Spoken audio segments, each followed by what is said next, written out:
ইরানের সঙ্গে চলমান যুদ্ধের মধ্যে ইসরায়েল যুক্তরাষ্ট্রকে জানিয়েছে তাদের ব্যালিস্টিক ক্ষেপণাস্ত্র প্রতিরোধকারী ইন্টারসেপ্টরের মজুদ দ্রুত ফুরিয়ে আসছে। মার্কিন কর্মকর্তাদের বরাতে শনিবার এই তথ্য জানিয়েছে ওয়াশিংটন ভিত্তিক সংবাদ মাধ্যম সেমাফোর।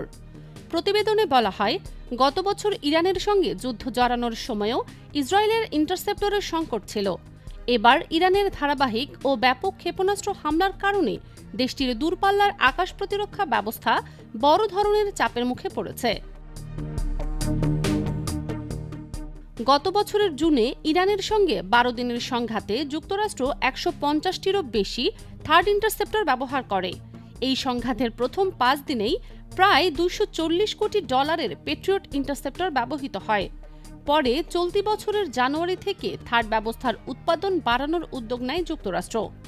ইরানের সঙ্গে যুক্তরাষ্ট্র ও ইসরায়েলের সংঘাত ২ সপ্তাহের বেশি সময় ধরে চলছে।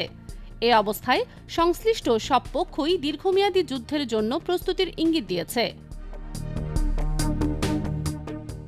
এদিকে বিভিন্ন সংবাদ মাধ্যমের খবরে বলা হয়েছে, ইরান তাদের ক্ষেপণাস্ত্রে ক্লাস্টার মিউনিশন ব্যবহার করছে।